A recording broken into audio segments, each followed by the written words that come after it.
जय हिंद दोस्तों, स्वागत है आप सभी का इस वीडियो में हम बात करने वाले हैं क्लास टेंथ फिजिक्स का जो फर्स्ट चैप्टर है प्रकाश का परावर्तन। इस चैप्टर से जितना भी मोस्ट इम्पोर्टेंट ऑब्जेक्टिव है जो बिहार बोर्ड में पूछा जा चुका है, अभी तक जितना भी ऑब्जेक्टिव पूछा जा चुका है वो सारा ऑब्जेक्टिव इसमें कवर है। और आप जो पूछने की संभावना रहती है वो भी 2-3 ऑब्जेक्टिव हमने दिया है जो कि आपके बोर्ड एग्जाम के लिए बेनिफिशियल हो।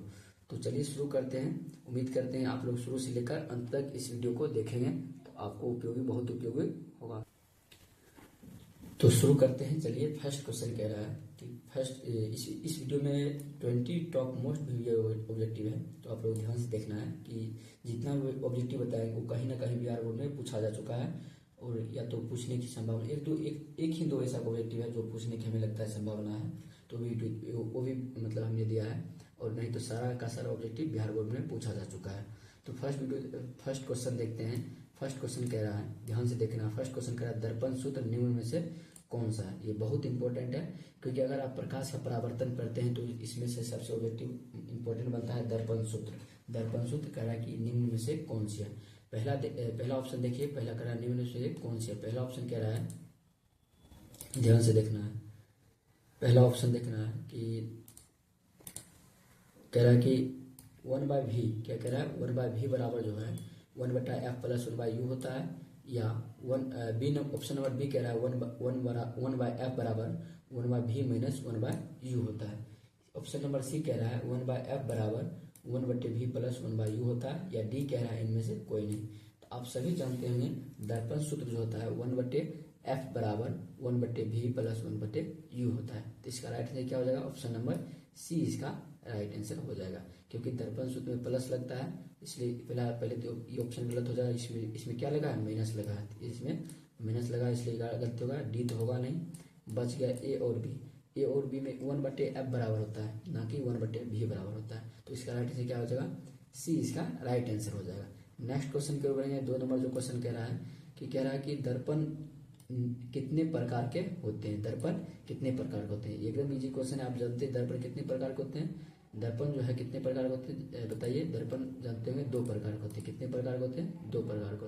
तो पहला ऑप्शन कह रहा है ए, ऑप्शन 2, बी कह रहा है 3, सी कह रहा है 4 प्रकार, और डी कह रहा है इनमें से कोई नहीं। तो इसका राइट आंसर क्या हो जाएगा, इसका राइट जो आंसर है ऑप्शन नंबर ए हो जाएगा। 2 प्रकार। कौन कौन दर्पण होता है 2 प्रकार के, गोलीय दर्पण और समतल दर्पण होता है। 2 प्रकार, गोलीय दर्पण और समतल दर्पण, 2 प्रकार के दर्पण होते हैं। नेक्स्ट क्वेश्चन के ऊपर बढ़ेंगे। 3 नंबर क्वेश्चन कह रहा है, 3 नंबर क्वेश्चन कह रहा है, ध्यान से देखना। कह रहा है कि आवर्धन, जो दर्पण का आवर्धन होता है, आवर्धन का सूत्र क्या होता है। ये भी बहुत बार एग्जाम में पूछा जा सकता है। कह रहा है आवर्धन का सूत्र क्या होता है।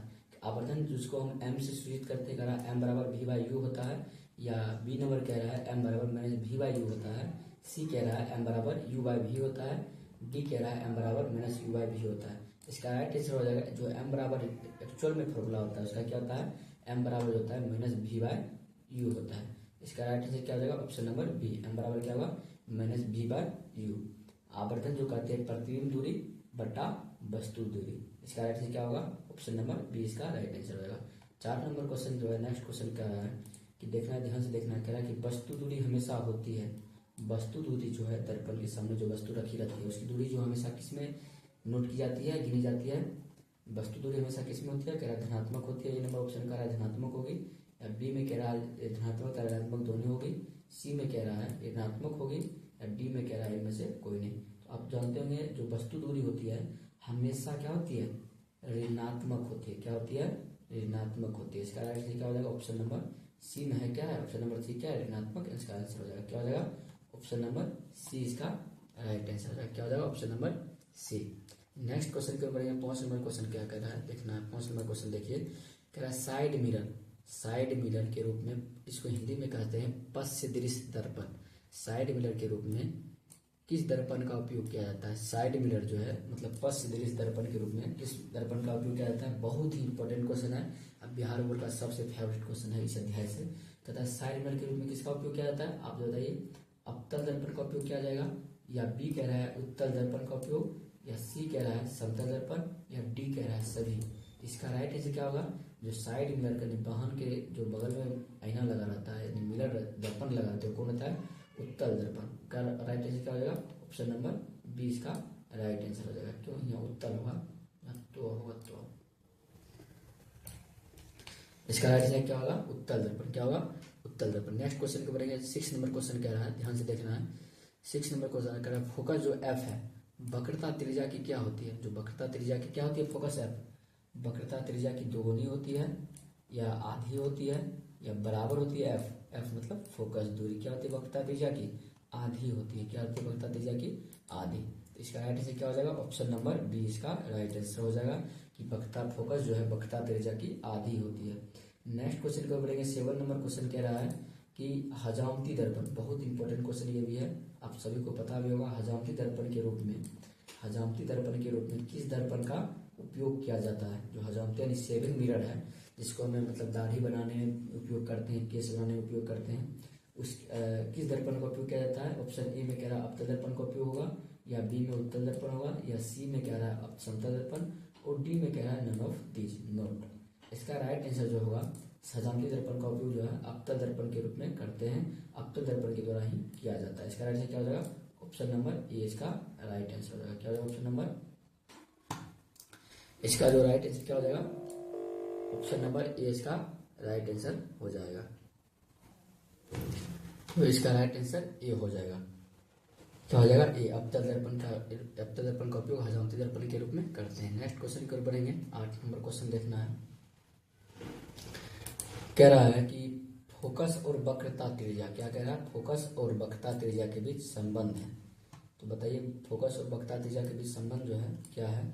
ऑप्शन नंबर ए में कह रहा है कि ऑप्शन नंबर जो ए है, ऑप्शन नंबर ए में कह रहा है, ऑप्शन नंबर ए में बोल रहा है r/2 बराबर एफ होता है, या एफ बराबर r/2, या सी में कह रहा है r बराबर 2f, डी में कह रहा है ऑल सभी।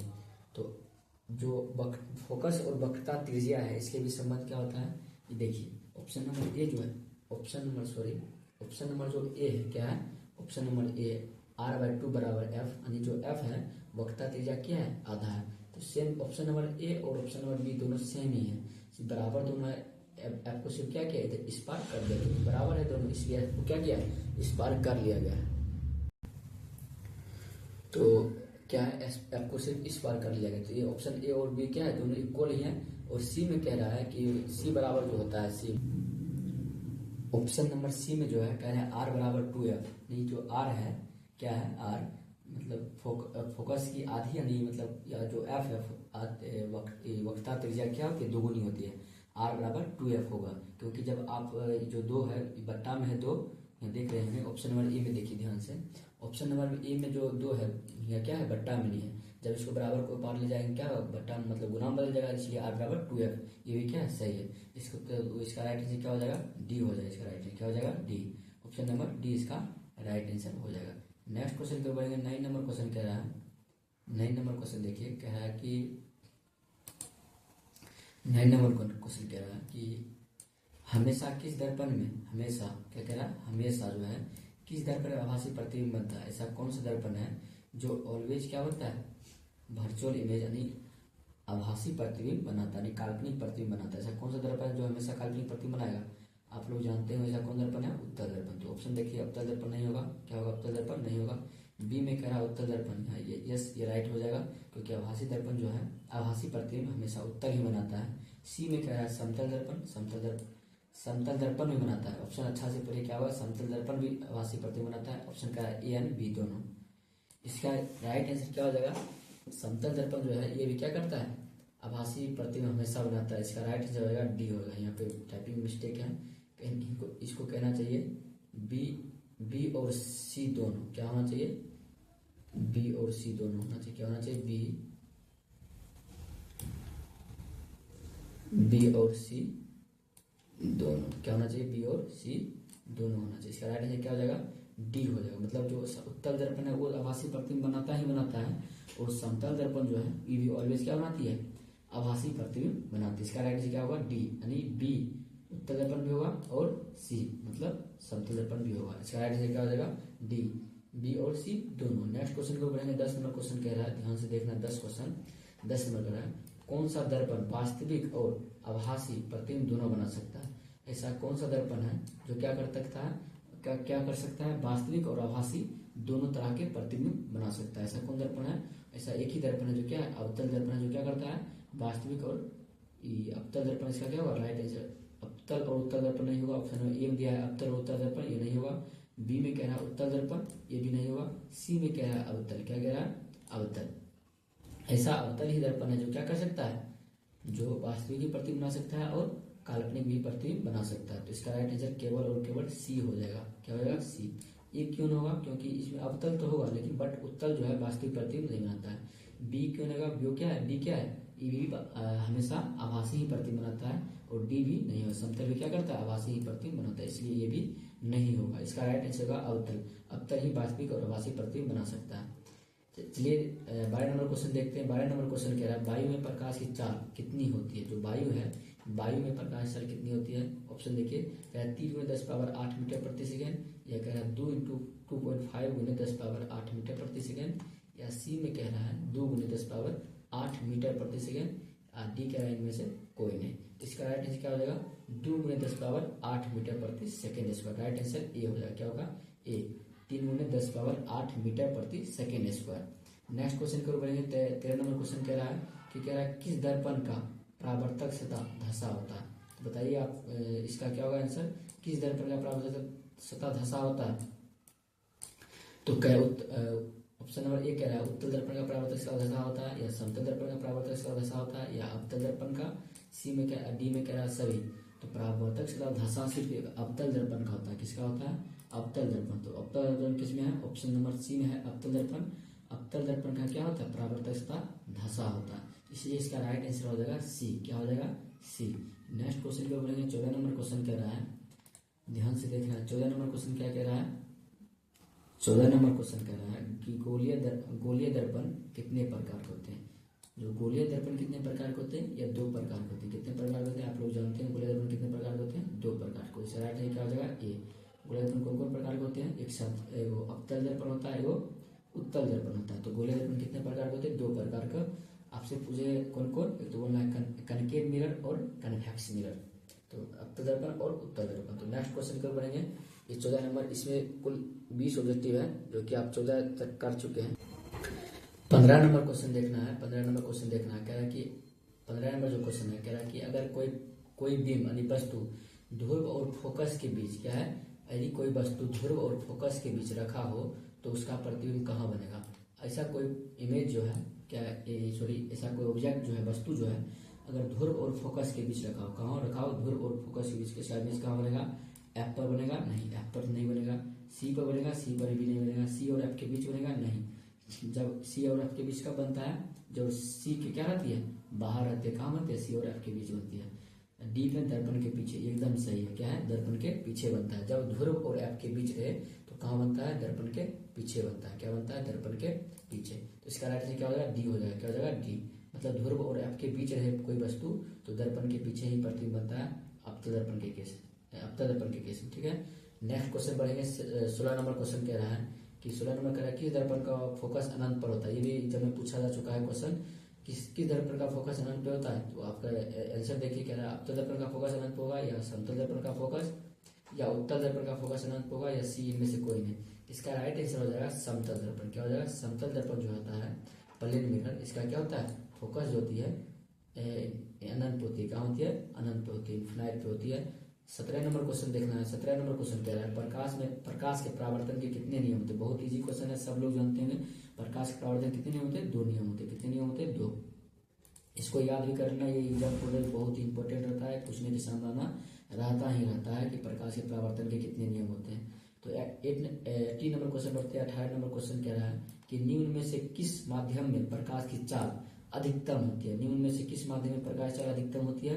देखिए, जल में प्रकाश चाल अधिकतम होगी, या हवा में होगी, या सी नंबर कह रहा है शीशा में होगी, या डी कह रहा है हीरा में। तो सबसे बेसी प्रकाश चाल किस में होगी, जल में नहीं होती, क्योंकि इसका अपवर्तनांक होता है 1.33 होता है।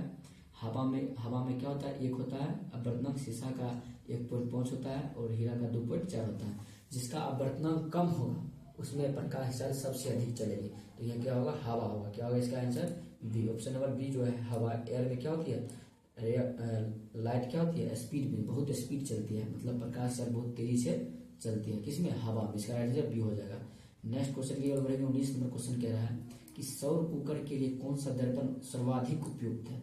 ऐसा कह रहा है कौन सा दर्पण है जिसका हम उपयोग सौर कुकर के रूप में करते हैं। तो इसका आंसर क्या होगा, उत्तल दर्पण होगा, नहीं उत्तल दर्पण नहीं होगा, क्या कह रहा है, अवतल दर्पण होगा। क्या होगा, अवतल दर्पण होगा। B, option number B right होगा। सी नॉन कर रहा है समतल दर्पण होगा, ये भी नहीं होगा। डी सभी नहीं होगा। क्या होगा इसका आंसर, इसका राइट आंसर जो हो जाएगा अवतल दर्पण। अवतल दर्पण ही जो है इसका उपयोग हम क्या करते हैं, सौर कुकर के रूप में करते हैं। नेक्स्ट क्वेश्चन के ऊपर पढ़ेंगे। 20 नंबर क्वेश्चन है और सबसे लास्ट क्वेश्चन है। कह रहा है कि समांग माध्यम में, ये एग्जाम में पूछा जा चुका है, 2023 का ये क्वेश्चन है। कह रहा है समांग माध्यम में प्रकाश गमन करता है। समांग माध्यम मतलब एक समान माध्यम हो, ये नहीं कि कहीं मतलब कांच का माध्यम हो, कहीं पानी हो, कहीं हवा हो, ऐसा माध्यम नहीं। समान माध्यम अगर हवा है तो हवा ही हो। कह रहा समांग माध्यम में प्रकाश की चाल गमन करता है। कह रहा एक सरल रेखा में गमन करती है, एक मतलब सरल रेखा मतलब सीधी रेखा, वक्र रेखा में गमन करती है, या अच्छी तरीके से गमन करती है प्रकाश चाल, या डी में कह रहा है वृत्त में। इसका राइट से क्या होगा, अगर एक समान माध्यम है यानी हवा है तो हवा, यानी पानी है तो पानी, इसमें क्या होगा, एक सरल रेखा, एकदम सीधी लाइन रहेगी। क्या रहेगी, एकदम सीधी लाइन। यहाँ आप देखिए कैसे एकदम नीचे सीधी रहेगी, इसको क्या कहते हैं, सरल रेखा कहते हैं। क्या कहते हैं, सरल रेखा, एकदम सीधी लाइन रहेगी। इसका राइट से क्या हो जाएगा, ऑप्शन नंबर ए इसका राइट आंसर होगा। आई होप आपने शुरू से लेकर अंत तक देखे होंगे। अगर आप 20 ऑब्जेक्टिव देखेंगे तो आप ये बताइए, कमेंट करके बताइएगा आपका 20 में से कितना ऑब्जेक्टिव सही रहा। अगर आपका ऑब्जेक्टिव 20 में से भी सही है तो आपको टेंशन लेने की कोई बात नहीं है। आपके बोर्ड एग्जाम में इससे एक भी क्वेश्चन इससे बाहर नहीं जाएगा। आप निफिक्र होकर आप रिविजन करते रहिए। तो मिलते हैं नेक्स्ट वीडियो में, जो फिजिक्स का दूसरा चैप्टर है प्रकाश का अपवर्तन, रिफ्रैक्शन ऑफ लाइट। उसमें भी हमने 20-25 ऑब्जेक्टिव प्रीवियस से जितना भी ऑब्जेक्टिव पूछा जाएगा कराएंगे। तो आप अगर आप देख रहे होंगे, तो जब तक आप देख रहे होंगे तो उम्मीद है इस की प्लेलिस्ट आप चेक कर लेना है कि वीडियो अपलोड हुआ है कि नहीं। तो ठीक है, मिलते हैं नेक्स्ट वीडियो में। Thank you for watching this video.